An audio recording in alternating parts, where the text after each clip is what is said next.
piss. Keep it simple, stupid. I promise you, this is not a political podcast. Jump, from the deep into the pool, set up the mood. Paranoid radio, set up the mood. Paranoid radio, set up the mood. Paranoid radio, set up the mood. Set up the mood. Set up the mood. Set up the mood. Set up the mood. Set up the mood. Set up the mood. Set up the mood. You could, okay. Testicles, 1, 2. Testicles. Welcome back to the show, ladies and gentlemen. I am Trebles Garcia, and this is Paranoid Radio Podcast. I want to thank the Lord for allowing me to be here today, and I want to thank every single one of you for allowing me to enter your space. Yo, new song, new monetization, new facelift, new hats, new, everything's new. Make sure you check us out at paranoidradio.com. Do not forget to cough up some of the t-shirts and drop a 5-star review on Apple Podcast and on Spotify. That allows other people to enjoy the show as much as I enjoy making it. And as a matter of fact, guys, that's not the only place you can drop 5-star reviews. I just found out this episode goes out to everybody. Let me stop screaming. Let me lower the gain here because I'm going to start getting louder. I want to send this episode out to the 112 people that listen to us in the country of Ireland. Wow. There was only 7 of you. And today I found out through Spreaker that there's 112 people in Ireland listening to this amazing show. Thank you for being so loyal. Thank you for the word of mouth. Thank you for sharing the show. Thank you. God bless you. Country of Ireland, you guys fucking rock. You guys are probably the best country in all of Europe. Yeah. Yo, no, there's no shade thrown anywhere that's listening around the world. If you guys are listening anywhere else, please hit us up on Instagram. If you are from Ireland, hit us up. I might just have a gift for you. I might just be able to ship it out to you. Let me know. I might have a gift for you. Be the first one to hit me up on Instagram, Paranoid Radio or Paranoid_radio. Hit me up, and I might just send you a gift. You never know. Fuck all that shit, though. Ladies and gentlemen, I have an amazing person here. Please allow me to jump in from deep into the pool and set the mood. Strike them while an iron is hot. She's been here before. She's taken over the entire show. She's a hostess of the show. I don't care what she says. She doesn't claim it, but I'm telling you she is. I don't give a fuck. I don't care what she says, bro. I'm telling you right now. She devoured the show by spewing out the truth on vaccine. 1, vaccine. 2, diabetes, Crohn's disease, what's it called? A cholesterol, mast cell activation, immune system. And now she's here to deliver her documentary. And boy, are we in for a ride. Please give a warm welcome to my friend, Janet, Deplorable Janet from Deplorable Nation podcast. Oh, yeah. Thank you for having me back. And Yes. I just want to say kudos to you for even asking me about my life story, because not very many people ever do. This series is probably going to shock the pants off of some people. Ouch. I'm going to be brutally honest and very truthful. There's no part of my life I will hide because it's all part of my testimony and shaped me who I am today. So I love it. there you go. I love it. I'm already off the bat. And let me get my notes out because she even sent me notes. Sheesh. Janet, we're going to go into depth. And you know what? I'm not even going to promise the listeners how many episodes you're going to do. I'm going to let this ride out and I'm going to let this flow how it should be. I'm going to let God take the wheel. Jesus bless this moment right now. But you have, according to the notes you sent me in the email, your life story. I remember when I was doing the episode with you on your show, I kept saying, by all means, I know there's people out there that have a worse story than I do. And God damn it, I didn't know I was speaking with one of them. Your story is impactful. Where can people find you? And then hit it off. All right. Deplorable Nation podcast is on every podcast platform. If you so choose to watch the video, you can go to my Rumble channel, Deplorable Nation podcast. If you want to be a guest on the show, if you want to be friends with me, if you want to chit chat, if you need help, guidance, whatever, you can hit me up on Instagram at Deplorable Janet, or you can hit me on Twitter at No Janet, Know. That's right. You can also find So her in a drop-down menu of paranoid.com. Don't forget. that's right. That's the important spot. Or you could stalk me at my house, but please don't do that. I have had stalkers in my life. Holy, yeah, you know what? I would assume after what you said, this is Oh, it's gonna before get that. weird. Let's Yeah. freaking go. Let's freaking do Yeah. this. You, child, how was your childhood? Let's start there. Okay. So, growing up, I had a older brother, older sister, so I was the youngest. My sister was the middle child. Mm. She is no longer with us, and we'll get into that too. But Uh-huh. my whole entire childhood, growing up, it was very abundantly clear she was the favorite. She was the perfect one, could do nothing wrong. And so I have always been like the cast off of the family. My brother was in the military, so it was basically me and my sister at home because he was like 8 years older than me. So I got to hear Yeah. all of the time, why can't you be like your sister? Why can't you be as smart as your sister? Why can't you be as good at sports as your sister? You know, your sister is doing all these great things, and what are you doing with your life? Why are you not like her? And so to give some context in that, my family, my childhood, it was not a loving household by any means Mm. because my family was not affectionate. Uh-huh. Um, no hugging, no kissing, no, none of the typical family, I love you kind of stuff. My mom always flipped my dad off behind his back, always called him a fucker. And so Yeah, growing up be in a careful with household, that. yeah, Yeah. growing up Mm. in a household like that, that kind of shaped my perception of the world basically, and why Uh-huh. I was never good enough, never worthy enough to be cared about or loved or anything like that. It's not, and if there were new clothes to be had, it would be new clothes to my sister. And then they would get passed down once she outgrew them. So it was like nothing new for me, nothing special for me. And even though both of us were in sports all of the time, she was still considered their favorite and the best. We were both really into tennis, and I was a ranked player in the state, but it wasn't good enough. And that's kind of carried through into my adult life. Oh How wow. I'm still not good enough.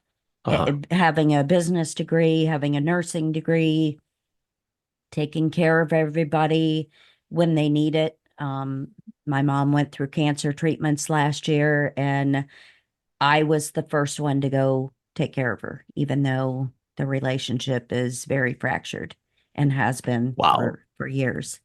So yeah. Yeah. That's where Intense. we started off. And so that learned behavior, right, because it's passed down, that is what shaped literally all of the relationships that I had into my adult life. So, of course, I had a series of very bad relationships, very abusive relationships. And I was telling you in my notes that I sent you, in high school, I started dating a guy. We dated for 4 years. Yeah.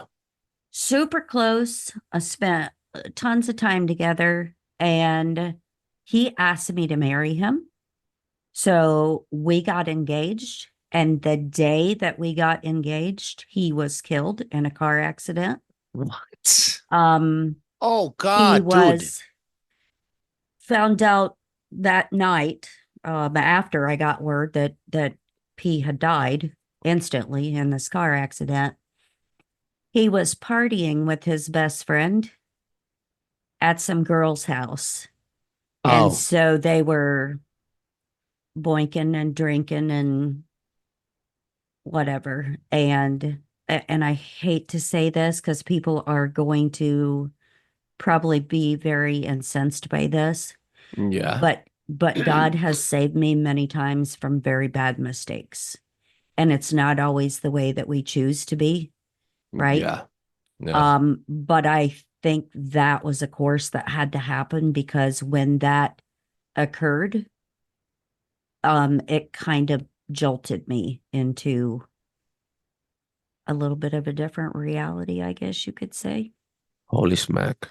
How was the relationship between you and him? Was it abusive? Was he Um, he, manipulative, he was narcissistic? he was not he was not abusive or anything like that. We got along well. He was really funny, which I appreciate, a good sense of humor and stuff. But he was very I guess not great at sharing his feelings or being vulnerable or whatever. And then of course later I found out he was just a straight up cheater. Like the whole time we were together, straight up cheater. And I had no Holy idea. fuck. Yeah. Yeah. I tell my daughter, my oldest daughter, she's 14 years old. Hmm. I got tattoos when I was 12, bro. I think shared that with you. I know what it is to have a rough upcoming, and like Right. no one tells you nothing. You Right. do whatever the fuck you want at a very young age. And I tell my daughter, she just recently started having this stupid little boyfriend that she went to El Salvador. I sent her with my mother-in-law. My mother-in-law's it's a hothead. So I sent her, I thought she was in good hands. And later I found a stupid picture on Instagram from some stupid kid. And I was ashamed. Okay, right? Hmm. And I tell my daughter, the only thing I could really tell my daughter is there's consequences in life. At this True. moment, I'm not sure if you are or you don't or not. If you did or you did not, I could only assume you did, and I could only assume that you're gonna continue doing your stupidity. So what I can do for you is tell you the consequences are right in front of you. Hmm. You want to be working at a fucking warehouse all your fucking life. You want to be happy. You want to have your daughter at 14 like your mom did. You want to live in a fucking 2-bedroom apartment, not ever own your house yet because you fucked up all your life fucking around. I am the perfect example of you not what you want, not what you want to do in your life. So, Right. and I guide her. And obviously, if you get pregnant, you're going to work. You're But going you to work, know, little girl. it's good that you're there to have those discussions because the discussions in my household did not exist. And it wasn't, this is the Wow. behavior that's expected of you.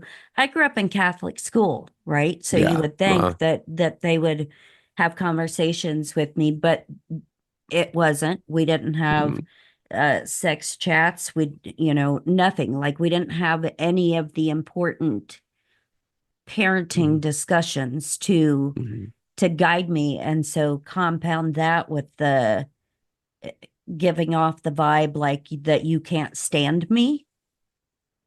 You know what I'm saying? So did that send me into a little of a tailspin and a behavior Were problem? you a rebel? Were you bad? Were you a bad girl? No. I was terrified of my dad. Mm, Not that he had ever done anything to me or hurt me or anything like that, but mm, he just had this way of looking at you, which he wasn't around a lot because he was always at work. But he had this look that he would shoot you and you knew you were in the deepest caverns of shit and you better mm, change. Whatever mm, you did, don't do it again. mm, I can only remember one time that I got the belt from him. And that was because I called him a very bad name that I didn't even know what it meant. I had just mm, heard it somewhere. yeah. But yeah, Yeah. like um, going through school, I was picked on a lot. I was Mm, bullied a lot because I didn't have, fancy clothes. And of course, I have naturally curly hair, and mousse wasn't a thing back then. Right. And so I literally looked like I had an afro, very oh my fuzzy, God. like whatever, So kids Uh-huh. made fun of me all the time. My clothes That's weren't fucking new. beautiful though. Well, it is now because I know how to take care of it. But did they? No. Yeah. Right. And so it was this huge frizz ball, and I got bullied. I got beat up all the time. I got picked on by literally every class of kids, whether it was, popular kids or they called them the hoods back in the day, uh, whatever group of people or the sports people or whatever. There was literally always somebody picking on me, bullying me, whatever. Uh-huh. And so when I got in junior high and high school, Uh-huh. especially high school, like I would sneak and drink a lot. Oh yeah. There we go. I was a huge drinker, and That'll I do it. even into my adulthood I was a drinker. Yeah. I can't say I ever considered myself an alcoholic, but because I didn't do it all the time or every day, but I love beer. I am a beer drinker. Yeah. I Same have here. stopped. I have not had any beer since December, which is good for Mm, me. Congratulations. But, you know, uh, I did partake in, of course, it was like Mad Dog 2020 when I was Oh in yeah, high MD school, 2020. You know, or Mad Dog is not even the name. right, It's or Michael Derrickson, some shit like that. right. Miguel or McDonald. I don't know what the fuck Everybody it's called. called it Mad Dog or purple. What was that? Purple haze. It was like some kind of like vodka with purple fizzy, so like grape knee high or something. I don't know. Boone's Farm, whatever was Uh-huh. cheapest that we could get our hands on, that's what we Hmm. did. Hmm. But yeah, I was very I was like, oh, well, you don't love me and I'm not important to you and I'm not as good as my sister at school and I'm not this and I'm not that. Okay, I won't be then. And so it wasn't until pretty much high school that I started being, mm, I wasn't bad. I didn't like sneak out of the house all the time and stuff like that. But yeah, I Not all snuck the around a time, drink. at least. Yeah, May I not. ask? Hmm. In one of them, I just noticed right now that I didn't want to skip over it. Because I'm listening to you and I'm also matching what your notes are because I didn't want to Hmm. be rude, but I also don't want to, I don't want to overstep. There was an area before between your childhood and your high school Hmm. age that you had some physical trauma happen. Uh-huh. Yep. Do you mind So sharing? I don't have a problem with it. Um, I we used to ride our bikes all the time, Mm, right? Because in the era that I grew up in, you didn't have cell phones, you didn't have any of that, and you word. literally spent all of your time outside. And so I had a neighbor girl that was close, and we used to ride our bike out to the local park where there was a swimming pool and stuff. And we would go out there and swim all the time because my mom didn't want to be bothered. Word. Um, and so we had gone out there, rode our bikes, and my friend was like, I have to go home because my mom wants me home early because we're gonna go do something. I'm like, okay. Yeah. So I stayed behind um for a little bit and I was got on my bike and was getting ready to ride to go back home, got nabbed off of my bike, pulled into a truck, and I was raped at 11 years old. Went home, terrified, in tears. My clothes were torn. I'm bleeding because hello. Um, and basically, the way it was put to me is don't speak about this ever again What? because part of my family were Bible thumpers, and I mean in the very judgmental, nasty sense. We don't want word to get out because it will look bad on us. Don't talk about it ever again. I wasn't taken to the doctor. I wasn't taken to counseling. It was basically put on your big girl pants, suck it up, and deal with it. So I was left to navigate the fear, the sheer terror, the not really understanding what happened, all of that by myself for a long time. And it was That's never brought fucked up up. again. That's fucked up. Hmm. That's fucked up. And please forgive me. No, oh, I guess I don't want to overstep, No, but no, no, no. I'm gonna give you my opinion. That is fucked up. Mhm. And that alone proves I don't want to judge anybody here. I am no one to judge. I am, Peter rejected Jesus Christ 3 times. Who the fuck am I to judge anyone? Exactly, I'm a same. fucked up bad if anything sometimes. I'm drinking in the car sometimes and I'm picking up my daughter and I smell like alcohol. I know I'm a fuck up. But that was fucked up. And Mhm. that proves that your parents didn't have not one, dude, not take you to the hospital, not check if you Nothing. were pregnant, not fucking check you down there. Bro, what the Nope. fuck, dude? My It real was mother lost. Yeah, it go for it. almost it almost came off to me, and maybe this is assumptive on my part, but it Yeah. almost came off to me like, well, what did you do to deserve it? Oh, fuck, It dude. was that kind of like, oh, Were you that happened. promiscuous? Were Oh you any no, type of no, no, no. I had never, ever, I didn't know anything about sex or whatever. I had no idea what happened, actually. I didn't hear the term rape until later. And I was like, when I went home and I'm like, I'm terrified. And like I said, I'm bloody because I'd never had sex before, so it busted my hymen. I'm bleeding all over. And it was just like, oh, what happened now? Oh, well, we're not going to talk about that anymore. Don't ever bring that up again. Go take a bath. And that's the way it was. And so, you know, putting layering all the other, like, you already feel like nobody wants you, like you don't matter to anyone, and then this happens and I'm terrified, and I'm scared, and I'm like, am I going to see this person ever again out in public? Am I going to run into this person?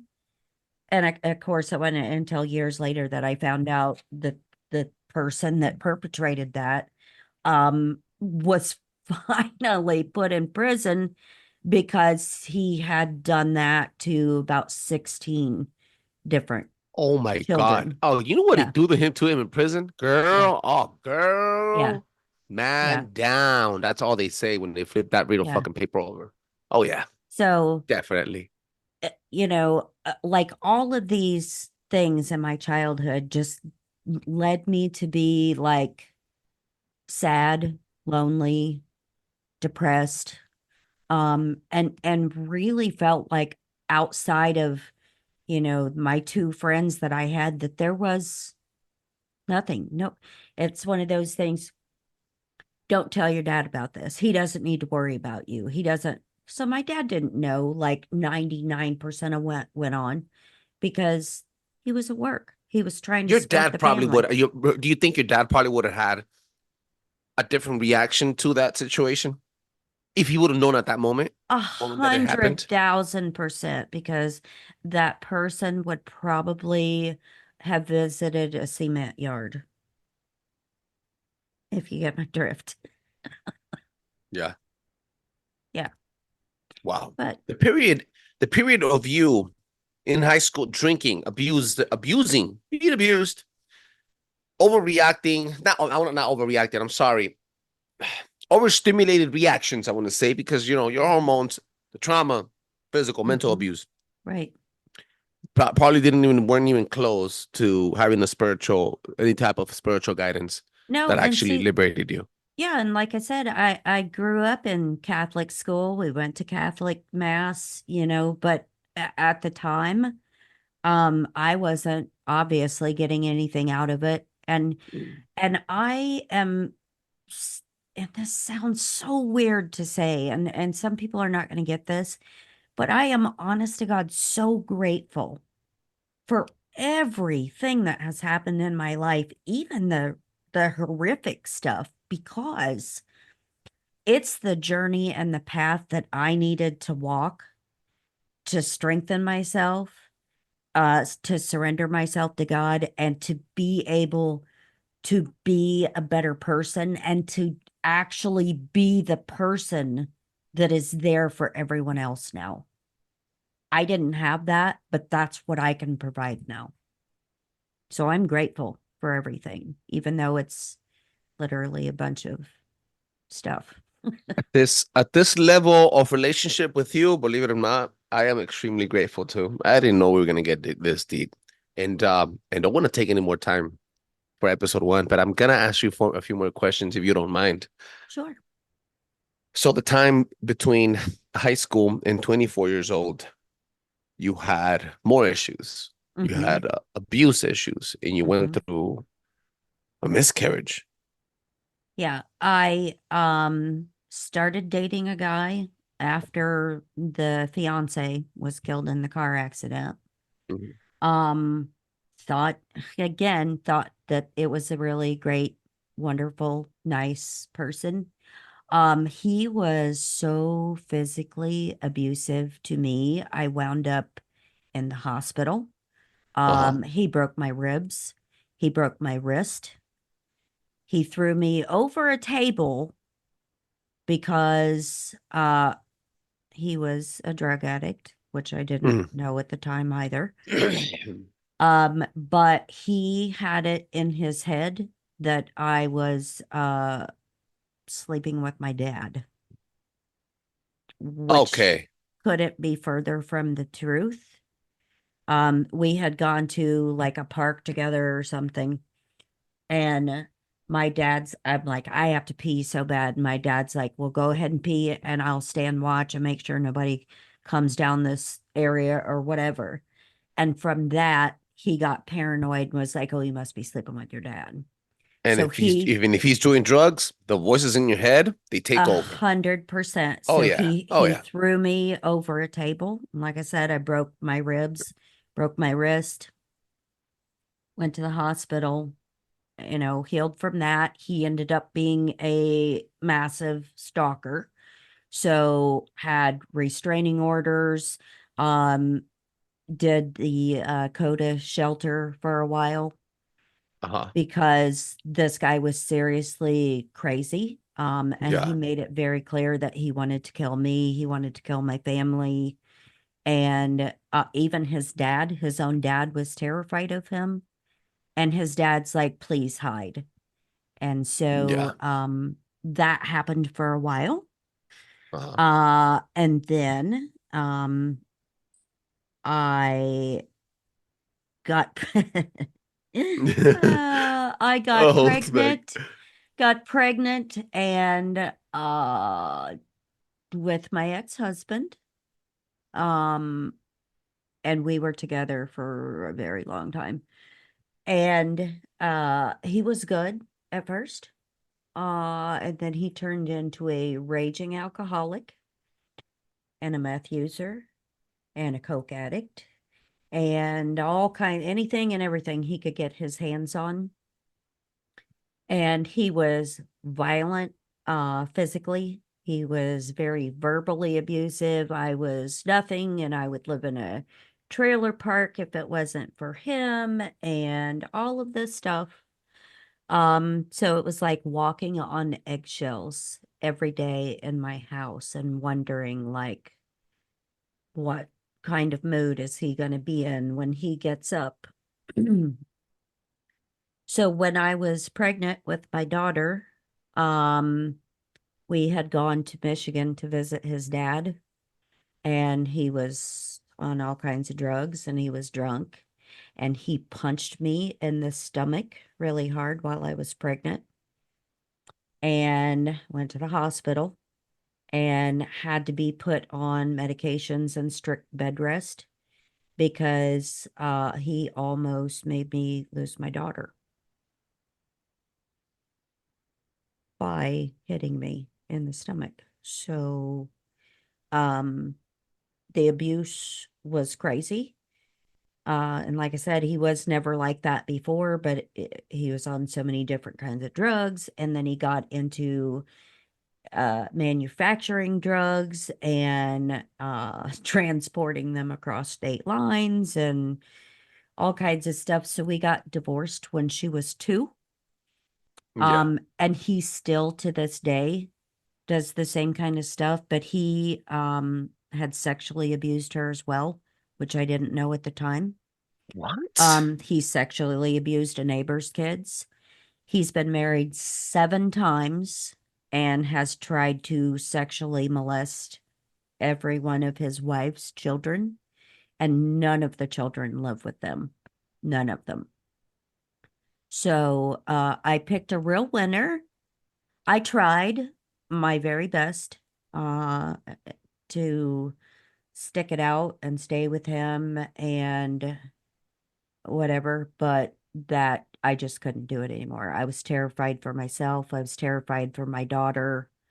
And being married to him was an interesting adventure. We went on a cruise one year. And he had such a problem with drinking that he would not remember where he was at or what he was doing. And so in the middle of the cruise ship, he stripped all of his clothes off and was dancing on the dance floor completely naked before security grabbed him and put him in like a holding tank all night. He has gone bowling and been so drunk that he slid down the aisle with the ball. He has fallen in fires, campfires and stuff. He has abused my parents. He has abused his parents. And right now he's currently suing his own daughter because her Your grandmother, daughter. yes, her grandmother died and left her a large sum of money. And he wants that money. So he is suing his own daughter to get his hands on that estate money. Oh God. So yeah. Pathetic excuse for a fucking man. Mhm. And then the amount of people that he ruined, the Mhm. amount of lives he destroyed, the amount of lives those other people destroyed. Right. Emotions. I'm talking about people that grew up with issues and probably have abusive problems, drug abuse problems, abusing other people problems, because it's a Mhm. chain reaction that they'll Right. never be able to disconnect from. That pain is always there. Mhm. And then the children, he should be in jail. Well, And I'm surprised he he should has be the in jail. balls to be around it and then even sue his fucking daughter like a piece of shit. He should be in jail, but here's the thing about him. He has had about 17 DUIs. And a lot of them with destruction of public property. He ran his car into a bar, damaged the bar, all kinds of stuff. Still has a driver's license. They only, in What? all of the years that I've known him, they have only suspended his license once, made him do mandatory like breathalyzer testing or whatever, and it was literally only for 2 months. What 17 state does he DUIs. live in? Who is he good with his mouth? Who does he know? What does he do for a living? Ex-military? What the fuck? Well, and here's the kicker with him. He even while a lot of stuff was going on, he even applied for a job with the state police to be a trooper, even with his arrest record, and made it through to like the third round of interviews. And I'm like, how? Don't you background check before you hire people? No, he's connected and he's probably a Freemason. I gotta tell He's you, connected. oh, he is amazing. Which I That's didn't what know it is. that. I didn't know that till later either. But Mm. here's the lovely part with him. So after we got divorced, for a while he tried to force like seeing our daughter. Until she comes home and tells me very graphically about the porn that they were watching.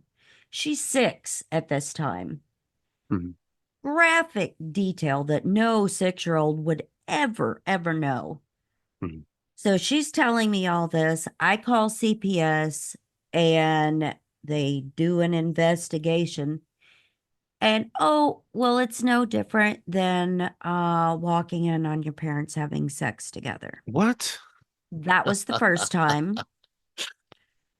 The second time, I got not only CPS, but the state police post involved because we were sitting at my grandmother's house one night and I got, she had a phone because Yeah. when I wanted safety when she went to her dad's, he starts texting her about sucking him off and what he wants to do with his fingers and her hole and all this very sexually explicit, His own very daughter?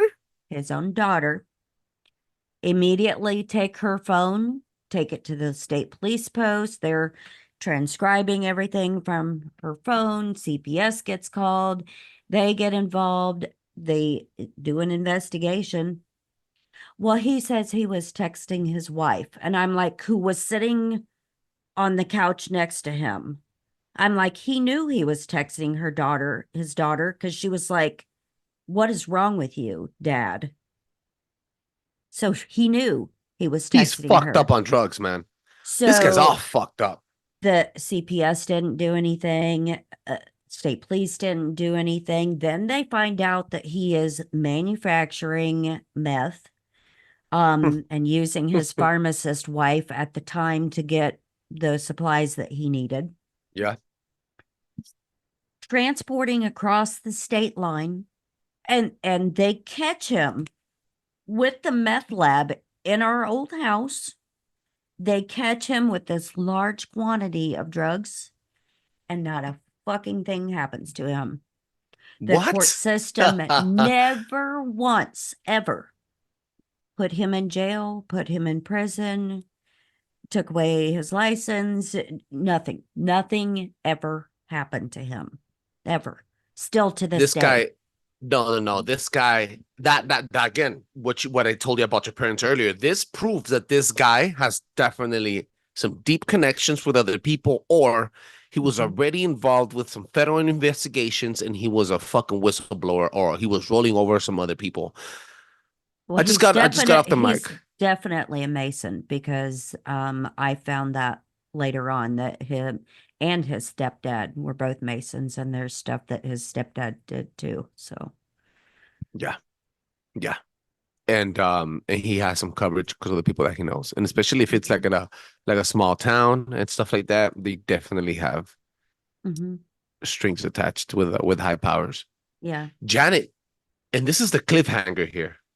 We're gonna leave it off where, and I could already imagine the description of the show, bro. Um, First of all, I want to thank you for sharing all that information with me. Second of all, I am so fucking sorry you had to go through that. I'm not. It's I'm not. wow. I'm thankful and I'm grateful, because it's made me stronger. It's made my daughter stronger. And now I'm because I used to be very quiet, shy, mousy, reserved. Wouldn't say Mhm. anything to anybody. I was afraid to hurt people's feelings. I am not that way anymore. Now I'm a lioness.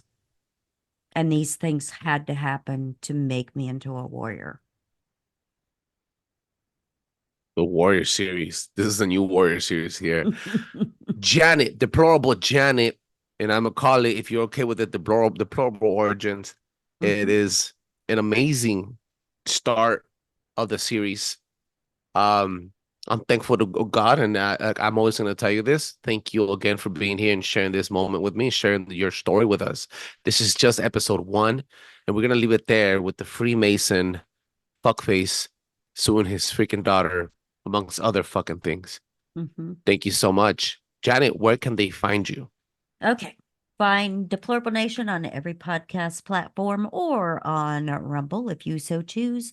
You can find me on Instagram at Deplorable Janet or on Twitter at No Janet, KNOW. And I just want to say again, thank you for lending me an ear, for blessing me with this time to be able to give my testimony and tell my story. And I hope it resonates with somebody and they're like, holy cow, I'm not the only person that's gone through this kind of stuff. So you can come out the other side of it. I really want it. I want it to help other people. I want it to wake other people up. some people are going through this situation right now. Yep. And some people are too afraid to speak, to leave that man, to leave that woman, Right.